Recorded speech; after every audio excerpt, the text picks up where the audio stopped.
Alright, so today I just want to do a quick video on what I did to increase the buffer weight on my Double Eagle Noveske N4. Here is the stock buffer that's used in it. Okay, there's a spring in there, and also we want to see how much it weighs. Okay, and this one weighs approximately 28 grams. Okay, and this one is a real steel buffer that I got for my guns. It was a spare cheap buffer, and we'll see how much this one weighs. Okay, so that's approximately 83 grams. So I've seen aftermarket buffers out there anywhere from 45 to 79 grams. So what I'm gonna do is use this buffer for this. Now I don't want to make it at 83 grams, and most of these buffers, this is I think an H2 buffer, will come with either one weight or a couple weights inside of them. So I've already taken out the pin. There's usually a pin that holds the cap inside this buffer, and here you can see that there are weights.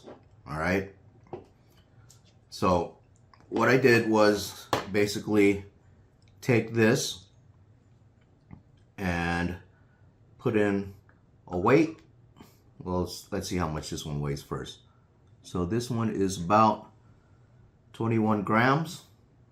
So let's put that in there. And we're up to 41. Okay. Let's put another one in there. So now let's say about 64, which is about right, and about where I want to be. And we can also use the spring that's in here.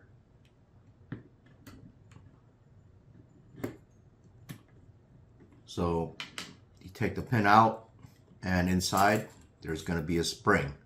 Okay, so I'll put that in here. Right, maybe a little bit stiff, but that's okay. And push that. Actually, you know what, it's going to be too long. So what I will do is see if I can just use this one and the spring. Oh, there you go. It's a nice length. Whoop.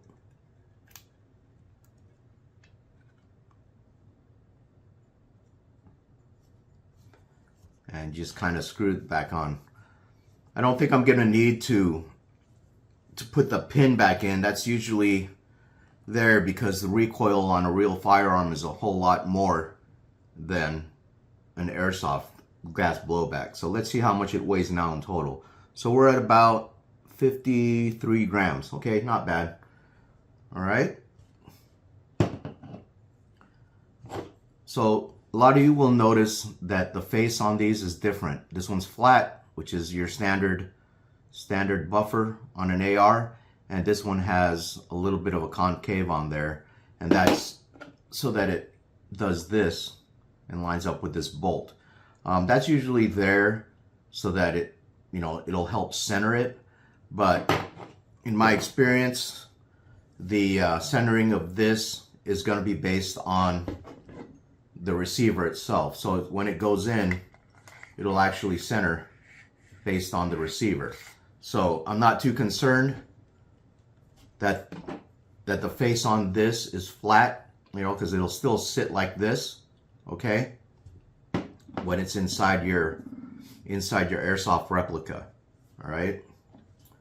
So the other thing that you need to consider if you're doing this kind of modification and you're using a real AR is that the spring will actually go in farther than it would with the stock one. All right, so the spring will go up to here on this buffer, and on the stock one, it'll go up to here, which means that you're probably going to have to shim the back of here. And what I did with that is I added this little homemade spacer with a spring on it, okay? And this is just some spare looks like a nozzle, or what was it on those AEGs, the spare piston from an airsoft gun. Now this one's metal just because I had a spare metal one, but I would probably use a plastic or polymer one just because, you know, it has better flex characteristics. So now you can basically make up for that difference in there with that buffer. All right, right there, you see, because when these are assembled, when this is assembled together with this, the buffer length is kind of about the same when this is compressed. All right, so this will basically go into your receiver right here first. All right, and that's the little spacer that I have, okay? And you kind of want to make sure that it's flat in there.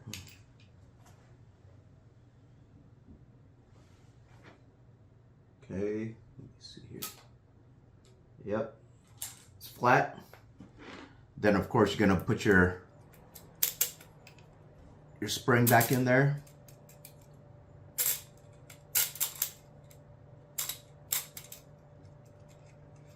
And your buffer following that, right? All right, and then it should just sit in there just like that, okay? So right now it should go back, you know, the way it did, but have a little bit more recoil. You may experience a little bit of slower fire rate also with this setup. But if you want to increase your fire rate, you can increase that with the spring tension on here, so that it forces that buffer back even quicker.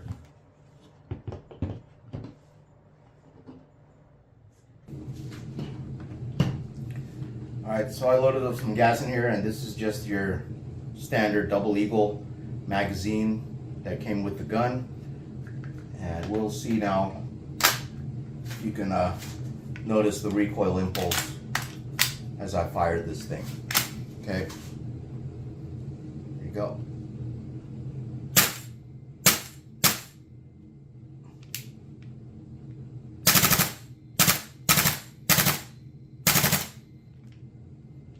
So doing this, it's not really for a performance aspect. It's more just to give that a little bit more immersion in your airsoft game. So that's why I did this. If you want to do it, go ahead, but you know, do it at your own risk. Okay, I'm not responsible if you mess something up, and these things I do on my own paid for airsoft guns. All right, so with that, that's all I got for today. God bless you, God bless America, and God bless the troops. Amen.